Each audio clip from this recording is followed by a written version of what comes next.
Bonjour à toutes et à tous et merci de nous rejoindre pour cette nouvelle édition de votre journal de 15 h. Voici les principaux titres. Dans deux cliniques mobiles à Damerjog, dans la région d'Arta, une cérémonie qui s'est déroulée sous le patronage du ministre de l'Intérieur et du ministre de la Santé. Et concernant le FMI, Christine Lagarde, la directrice générale, quittera le FMI le 12 septembre prochain. Voilà pour les titres. Merci à vous de nous rejoindre. Le ministre de l'Intérieur, Moumin Ahmed Cher, et le ministre de la Santé, Mohamed Ouarsama Diriye, ont réceptionné ce matin dans la localité de Damerjog une clinique mobile. La clinique mobile qui est un don du programme des Nations Unies pour le développement, le PNUD, qui a été offert pour les habitants de la localité de Damerjog dans la région d'Arta. Après une visite du véhicule médicalisé, bien équipé, tant matériel que personnel, de santé performant, le ministre de l'Intérieur, Moumin Ahmed Cher, a de son côté rendu un vibrant hommage aux agences des Nations Unies qui œuvrent au quotidien pour améliorer les conditions de vie de nos concitoyens partout où ils sont présents. De son côté, le sous-préfet de la région de Damerjog a rendu également un vibrant hommage au PNUD et ceci sera bien entretenu par les habitants de Damerjog qui pourra donc servir tous les habitants de cette localité et de localités environnantes.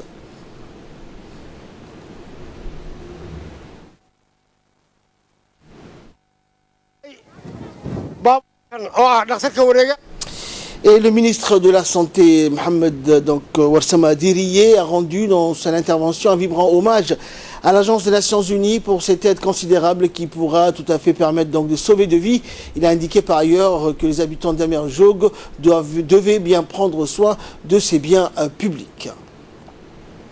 Dans le cadre de sa tournée de prise de contact, le ministre de l'Équipement et des Transports, Moussa Ahmed Mohamed, a visité ce matin les locaux du bureau d'enquête et d'analyse. À son arrivée, le ministre a été accueilli par le secrétaire général, Saïd Nou Hassan, et de l'inspecteur général de la BEA, Hussein Abdi Ragué. Le ministre a eu une brève réunion avec l'inspecteur général et les cadres du ministère des Transports. Ensuite, des explications détaillées sur les rôles et les fonctions qu'ils occupent dans les différents services et les différents inspecteurs de la BEA. La BEA, qui est une agence qui a été récemment mise en place par décret présidentiel en 2016 et qui est conforme aux normes internationales, jouant un rôle d'enquêteur sur les accidents et les incidents de l'aviation.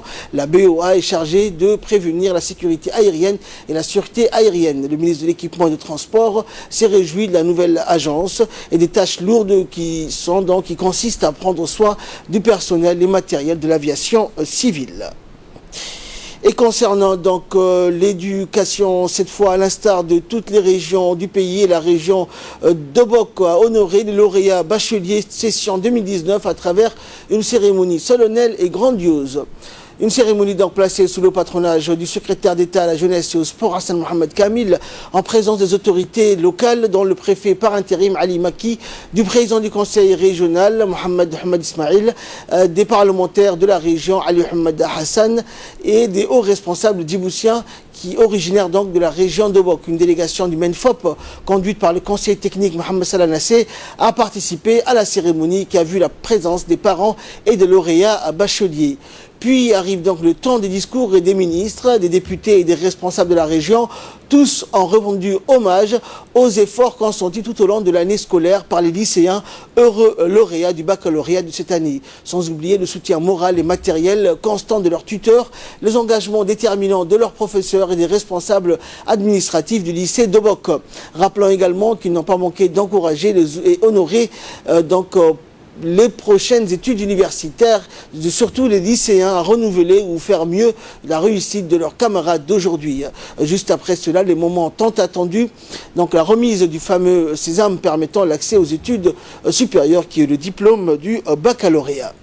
La cérémonie de remise du diplôme du bac a regroupé de nombreux officiels, dont les autorités locales, Ali Maki, préfet adjoint, et le président du conseil régional, qui ont tous félicité les lauréats bacheliers de la région d'Obok. Nous les écoutons. Je voudrais également lancer un mot d'encouragement pour tous les jeunes qui ont été ajournés, parce que le baccalauréat, ce n'est pas une année, mais c'est une épreuve dont il ne faut jamais se décourager. Et à la fin, à force de persévérer, on réussit, ça c'est sûr. Donc je vous demande de continuer et ne pas vous décourager.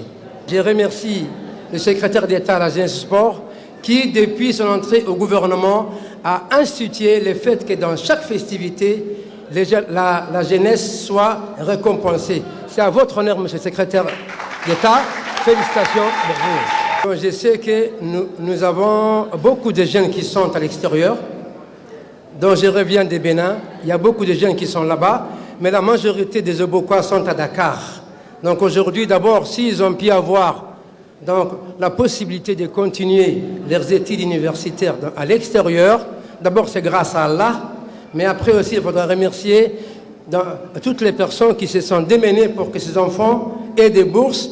Et j'ai une pensée particulière pour M. Naguib Abdallah Mohamed Kamil. S'il était à Djibouti parmi nous, je l'aurais invité à venir ici et je sais qu'il aurait accepté. Malheureusement, il n'est pas là, mais j'ai tenu particulièrement donc, à lui témoigner aussi ses remerciements. Ces performances ne témoignent pas seulement des efforts consentis par les équipes administratives et pédagogiques, mais mettent surtout en lumière les efforts conjugués du ministère de l'Éducation nationale et de la formation professionnelle, des autorités régionales, des acteurs de la société civile, mais surtout les sacrifices des familles et la volonté des élèves lauréats. Une forte délégation donc, du ministère de l'Éducation nationale conduite par le conseiller technique Mohamed Salanassé a participé à la cérémonie de remise de diplôme du bac à Obok. Dans son intervention, le conseiller technique a félicité les jeunes bacheliers qui ont accompli un cursus exemplaire et a souhaité une bonne continuation pour la suite de leurs études. On l'écoute. Depuis la tenue du colloque national sur l'amélioration des enseignements apprentissage de décembre 2016, mon département s'évertue à atteindre la scolarisation universelle dans toutes les régions, à réduire les taux de déperdition, le décrochage scolaire dû au nomadisme et à offrir à tous les enfants vivant sur le territoire national les mêmes conditions de travail, conduisant à leur épanouissement tant sur le plan intellectuel que physique et, in fine, à leur insertion socio-économique. À cet égard, nous nous attelons à définir et mettre en œuvre dès l'année prochaine un nouveau concept qu'est l'école rurale intégrée. Cette nouvelle approche vise, entre autres, à faire de l'école rurale un pôle attractif et par conséquent un levier important du développement économique et social en milieu rural. Pour ce faire, les nomades de campements épars seront fixés autour de l'école, les services sociaux de base seront disponibilisés avec le concours des autres départements ministériels et la capacité communautaire sera renforcée. Et enfin, prenant la parole à son tour, le secrétaire d'État à la jeunesse et au sport, Hassan Mohamed Kamil, donc, a remercié les Obokois au nom du gouvernement. Il a félicité les jeunes bacheliers d'Obok, les parents et les enseignants pour leur soutien aux heureux lauréats du bac 2019. Un moment très important et décisif pour nos enfants qui, après 12 années de scolarité, décrochent leur sésame, leur permettant d'entamer l'enseignement supérieur. Je suis donc ici pour féliciter chaleureusement et affectueusement l'ensemble des lauréates et lauréats, si heureux et si fiers devant moi ce matin, Masha'Allah. À tous les jeunes qui n'ont malheureusement pas pu décrocher leur diplôme cette année, je leur dirai tout simplement, ce n'est qu'une partie remise. Il faudra travailler beaucoup pour obtenir le baccalauréat l'année prochaine et se retrouver parmi nous dans cette salle pour recevoir solennellement vos diplômes. Pour ma part, sachez, chers enfants d'Obok, que je reste entièrement à votre disposition pour vous apporter tout le soutien nécessaire pour la réussite scolaire de nos enfants, pour le développement de notre chère et belle région d'Obok. Enfin, j'appelle l'ensemble de la population, ainsi que les différents leaders d'opinion de cette région, à œuvrer sans relâche pour le développement, notamment à travers la scolarisation de la réussite de nos enfants. Aujourd'hui, donc, sous le patronage du président de la République du Kenya, Uhuru Kenyatta, a eu lieu un important forum sous le thème des Hallmarks of Quality, organisé par le COMESA Business Council en partenariat avec le secteur privé et le secrétariat du COMESA. Ce sommet d'affaires de haut niveau comprend un dialogue État-secteur privé au cours duquel des chefs d'État et des chefs de délégation des pays membres de la COMESA ont débattu avec les chefs d'entreprise sur les politiques clés devant renforcer la compétitivité de l'industrie avant de formuler des stratégies permettant de renforcer les approvisionnements locaux et le commerce intra-régional. La délégation de la République de Djibouti, conduite par le ministre du Commerce, Hassan Mohamed Ibrahim, comprenait l'ambassadeur de Djibouti au Kenya et représentant permanent au COMESA, Yassine El-Mibouh, et le conseil technique du ministre de l'économie, Moumin Ismail, et du vice-président de la Chambre de commerce de Djibouti, Warsama Omar Saïd. Les participants ont débattu ainsi donc de la compétitivité de la fabrication, la numérisation et la facilitation des échanges, les services financiers numériques et le service de paiement régional, les normes et la qualité des villes intelligentes et durables de la zone libre. Ce sommet donc économique des chefs d'État avait pour objectif d'expliquer que quand, dans le cadre de l'amélioration du climat des affaires, le gouvernement djiboutien, sous l'impulsion du président de la République, a pris un certain nombre de mesures qui ont permis à notre pays de progresser très fortement dans le classement du Doing Business 2019 et de figurer parmi les 10 premiers pays réformateurs. L'École internationale de perfectionnement à la pratique de la police judiciaire, l'EI3PJ, a abrité ce matin une cérémonie de clôture de stage de directeur d'enquêteur d'une durée de 4 semaines. Cette cérémonie a été présidée par le chef d'état-major de la gendarmerie nationale, Zakaria Hassan Aden, et a vu également la participation du général de corps d'armée, Zakaria Cheikh Ibrahim, chef d'état-major des forces armées djiboutiennes, du colonel de la garde républicaine, le colonel Mohamed Jama', du commandant de la garde pénitentiaire, le lieutenant-colonel Mohamed Jama' Younis, et des attachés de sécurité intérieure, des représentants d'organisations internationales, des magistrats du parquet et de plusieurs officiers de la gendarmerie nationale. Au cours de cette cérémonie riche en couleurs, la procureure générale par intérim, Leila Mohamed Ali, donc, a pris la parole pour résumer le programme de formation que les stagiaires ont suivi durant les 4 semaines écoulées. Elle a mis en exergue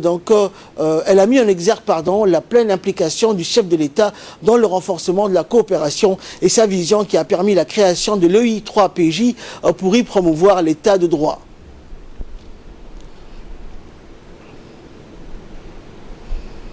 يتم حفظ جندارما يتم حفظ جندارما أقبلي كسرم يتم حفظ جندارما يتم حفظ جندارما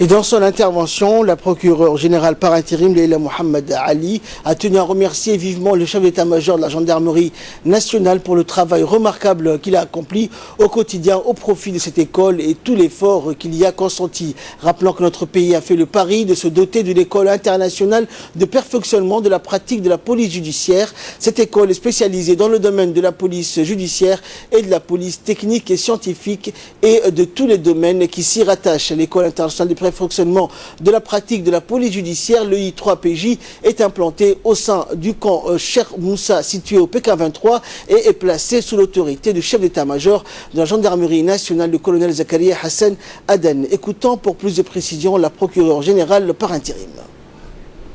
A débuté le 29 juin dernier. C'est le premier stage de directeur d'enquête, stage national au profit de 9 gendarmes djiboutiens, tous commandants de brigade.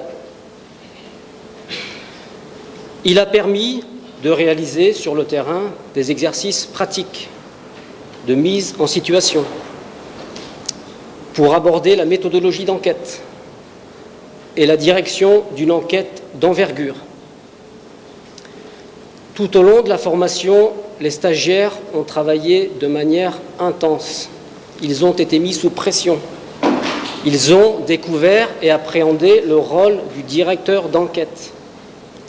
Pour l'anecdote, l'un d'eux m'a dit « Je suis soulagé de certaines tâches, mais je sens désormais sur mes épaules toute la pression qui incombe au directeur d'enquête. » Ces objectifs ont été clairement définis par le président de la République.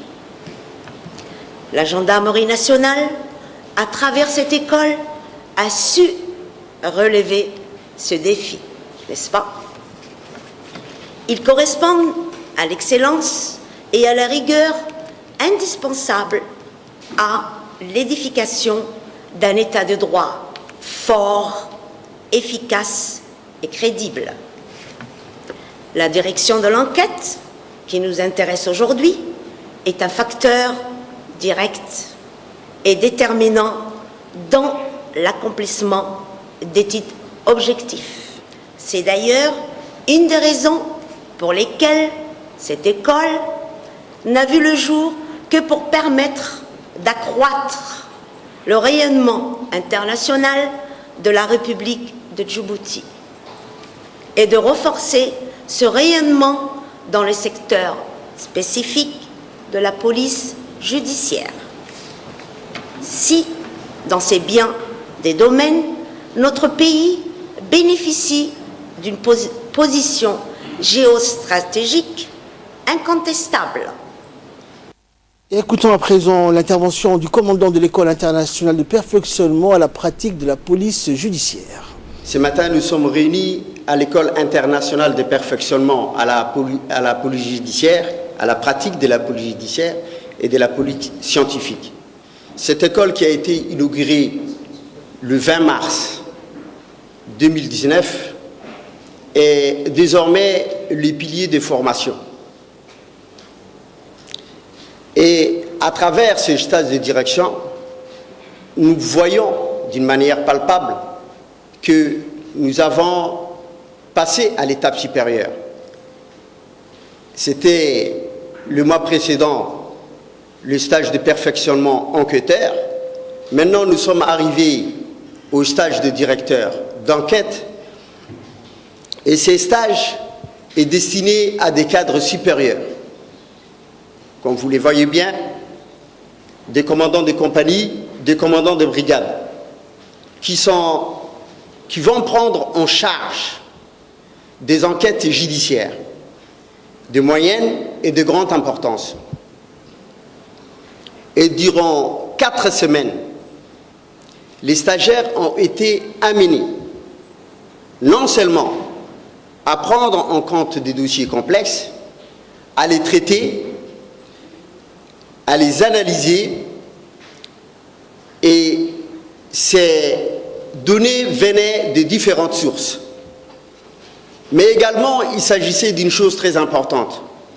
Quand on dit stage de directeur d'enquête, on monte un PC de direction où toutes les cellules qui vont participer à cette manœuvre judiciaire, le rôle de directeur d'enquête et le rôle de directeur des opérations. Et les objectifs de l'école internationale est celui d'ancrer dans les réflexes des stagiaires les bonnes pratiques de la police judiciaire et de la police scientifique. Également dans l'actualité, l'ambassade de la République d'Arabe d'Égypte à Djibouti a célébré hier soir au Djibouti Palace Kempinski le 67e anniversaire de la révolution du 23 juillet 1952. Plusieurs personnalités djiboutiennes ont assisté à cette cérémonie commémorative, dont le ministre des Affaires musulmanes, de la culture et des biens Waqf, Moumin Hassan Barre, qui a représenté le gouvernement djiboutien à cette occasion, et un certain nombre de ministres, ainsi que le président de l'Assemblée nationale, Mohamed Ali Ahmed.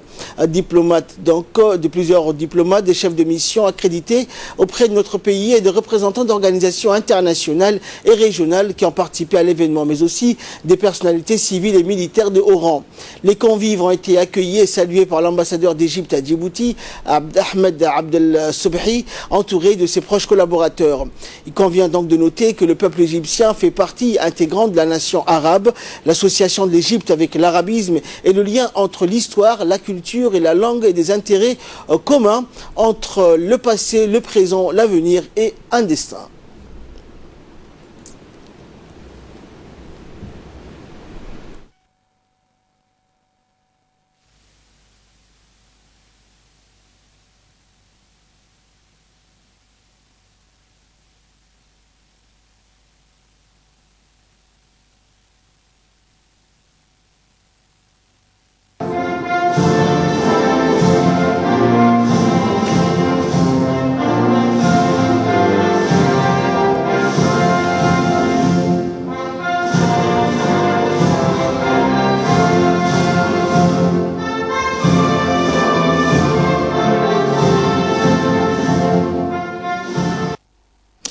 Et dans une intervention prononcée à cette occasion, l'ambassadeur d'Égypte à Djibouti, Ahmed Abdel Sobhi, a indiqué donc que les relations entre nos deux pays remontent à plusieurs années. Elles ont été soudées par l'unité de leur destin, car nous partageons, a-t-il dit, les mêmes objectifs et ambitions ainsi que les mêmes défis. On l'écoute. Les relations entre Djibouti et l'Égypte datent de plusieurs milliers d'années. Et ils n'ont pas cessé de se renforcer depuis l'indépendance de Djibouti. Mais il faut toujours les pousser un peu plus loin. On a eu la chance et l'honneur d'avoir la visite de son Excellence Ismail Omer Guelleh en fin de 2016, qui, avec la rencontre du président Sisi, a donné énormément d'élan aux relations entre nos deux pays. On a pu ensemble faire avancer presque tous les dossiers et surtout créer du concret dans différents domaines, soit politique, économique, sécuritaire, santé et autres. Je vais vous épargner les détails. Ce soir, c'est surtout pour vous remercier. Sans vous, Marwa et moi n'aurions rien pu faire de ce que nous avons fait. Mais ce qui me tient vraiment à cœur, c'est de vous remercier, vous, nos très chers amis, pour avoir fait de Djibouti le poste le plus agréable de ma carrière, pour moi et ma famille. Je voudrais saisir aussi cette occasion pour remercier tous mes collègues de l'ambassade, dont certains partent presque en même temps que moi. Et de son côté, le ministre des Affaires musulmanes, de la Culture et des Biens Waqf, Moumin Hassan Barré, a exprimé sa satisfaction d'assister à cette cérémonie et à la participation des frères égyptiens à la relance de la fête nationale. Il a également évoqué les relations historiques distinguées donc entre les deux pays, frères Djibouti et l'Égypte. Au niveau public et officiel, le ministre a également salué les progrès de la coopération bilatérale entre Djibouti et le Caire dans divers domaines. Moumin Hassan Barré a rappelé également l'importance que revêt les efforts considérables déployés par l'ambassadeur Ahmed Abdel Sobhi, chef de la mission égyptienne à Djibouti, en soulignant la détermination de la République de Djibouti de développer des relations fraternelles et de coopération fructueuse avec l'Égypte afin de servir les intérêts suprêmes des deux pays frères. Après avoir accompli un exploit en France dans le cadre des Jeux de la 5e édition des World Games de Paris, l'équipe nationale U14 est revenue au pays hier soir où un accueil chaleureux lui a été réservé par la fédération au salon VIP de l'aéroport international de Djibouti. Les requins de Djibouti ont été accueillis par les dirigeants de la Fédération djiboutienne de football, les joueurs de l'équipe nationale senior A et par de nombreux Djiboutiens dont des parents des joueurs. Les requins de Djibouti ont été accueillis par le secrétaire général de la Fédération, Youssouf Ahmed, et le directeur des sports du secrétariat d'État à la jeunesse et au sport, Abshir Ali, rappelant que l'équipe nationale U14 a durant cette compétition remporté 3 matchs successifs par des scores sévères à hauteur de 6-0, le premier 9-0 le second et enfin 5-1 le troisième match. Les requins ont été éliminés en quart de finale. La belle prestation de notre équipe à ce tournoi a été saluée par le président de la FDF, Suleiman Hassan Ouaberi, et par le secrétaire d'État à la jeunesse et au sport, Hassan Mohamed Kamil, et par les Djiboutiens. Le second, nous avions gagné 9-1 et le troisième, nous avions gagné avec l'équipe de La Réunion 5-1. Lors des quarts finales, nous avions tombé avec une équipe. Certes, on s'est défendu. On a été mené 2 fois. Mentalement, les joueurs ont répondu et ont égalisé. Mais lors de la séance de tir au but, l'équipe adverse a été meilleure que nous. Ils avaient gagné. Nous remercions la Fédération djiboutienne la Fédération djiboutienne de football, en collaboration avec le secrétaire d'État à la jeunesse et au sport, qui a mis en place et qui nous a permis de leur faire réaliser ces rêves. Ces jeunes sont en train de parcourir où ils ont eu la chance de pouvoir rêver. Et quand on donne le rêve à des jeunes, c'est quelque chose qu'on ne pourra pas estimer. Certes, ce projet a donné ses fruits. Nous espérons que les années à venir, la gloire sera pour ces jeunes. Et à présent, écoutons les explications du directeur des sports au secrétariat d'État à la jeunesse et au sport, M. Abshir Ali. Très satisfait de nos jeunes. Ici, nous sommes là des responsables du secrétariat d'État à la jeunesse et au sport, mais aussi des responsables de la fédération qui sont ensemble ici pour accueillir l'espoir du football djiboutien. Donc, à première impression, nous sommes très contents, très satisfaits de leur parcours et Inch'Allah, nous allons les accueillir dignement. Et page nécrologie à présent pour clore l'actualité nationale. Nous avons le regret de vous annoncer le décès hier après-midi donc à l'hôpital Paul Fort de M. Kahin Mohamed Ahmed, plus connu sous le surnom de Chawal. Le défunt âgé de 72 ans était très connu et apprécié des Djiboutiens. Il laisse derrière lui une épouse, 9 enfants et 28 petits-enfants. Parmi ces enfants, nous citerons Farhan Kahin, directeur commercial à la société, donc la compagnie nationale Air Djibouti. Nous présentons nos sincères condoléances à la famille et implorant le Tout-Puissant d'accueillir le défunt dans son paradis éternel. Inna lillahi wa inna ilayhi raji'un. En nouvelles du monde à présent, au Zimbabwe notamment, le fantôme de l'hyperinflation guette. L'inflation annuelle au Zimbabwe s'est envolée à 175,66% en juin, la plus forte depuis une décennie selon des chiffres officiels publiés lundi, laissant craindre le retour de l'hyperinflation dans ce pays plongé dans une grave crise économique. Samedi, le gouvernement a encore relevé le prix des carburants de 16%, la troisième hausse depuis le quasi triplement des prix à la pompe en janvier. Cette mesure en début d'année avait provoqué un mouvement de contestation violemment réprimé par les forces de sécurité. Au moins 17 personnes avaient été tuées et des dizaines de blessés quand l'armée avait tiré sur les manifestants. Le Zimbabwe, ancien grenier à céréales de l'Afrique australe, est empêtré depuis près de 2 décennies dans une crise économique et financière qui a provoqué le départ de millions d'habitants. Christine Lagarde quittera le FMI le 12 septembre prochain. Officiellement nominée donc à la tête de la Banque Centrale Européenne, Christine Lagarde peut commencer à faire ses cartons de ses bureaux du FMI. Sa démission a été donc acceptée par le conseil d'administration de l'institution. Elle sera effective à partir du 12 septembre. Le conseil va devoir choisir le prochain directeur général du Fonds monétaire international. Plusieurs noms circulent pour remplacer Christine Lagarde, celui de Marc Carney, actuel gouverneur de la Banque d'Angleterre, ou encore celui de François-Pierre Moscovici. Pendant la période intérimaire, David Lipton, le numéro 2 du FMI, reste directeur général par intérim. Et Christine Lagarde deviendra la première femme présidente de la Banque Centrale Européenne dès que Mario Draghi aura quitté ses fonctions le 31 octobre prochain. À la tête de la BCE, elle aura en main l'un des leviers le plus important de l'Union européenne, celui de la politique monétaire. Et enfin, la première présidente de la Commission européenne, Ursula von der Leyen, sera bien la première présidente de la Commission européenne. L'allemande conservatrice a réussi à rassembler une majorité de 383 voix au Parlement européen. C'est désormais à Bruxelles qu'elle prendra ses quartiers. Son mandat débutera au mois de novembre. D'ici là, elle formera son équipe de commissaires qu'elle souhaite paritaire entre hommes et femmes. Avec cette proche de la chancelière allemande Angela Merkel, Berlin prendra pour la deuxième fois de son histoire la tête de la Commission. Ursula von der Leyen quitte donc par la grande porte la politique allemande. Toutefois, elle laisse derrière elle le ministère donc de la Défense avec un bilan mitigé. À cela s'ajoute une enquête autour de son cabinet sur l'attribution d'emplois publics. Désignée début juillet par les chefs d'État et de gouvernement, Ursula von der Leyen a su convaincre les eurodéputés échaudés par sa désignation alors qu'elle n'était pas tête de liste lors de la campagne électorale. C'est tout pour ce journal. Merci de l'avoir suivi. Restez avec nous, le programme continue sur Télé Djibouti.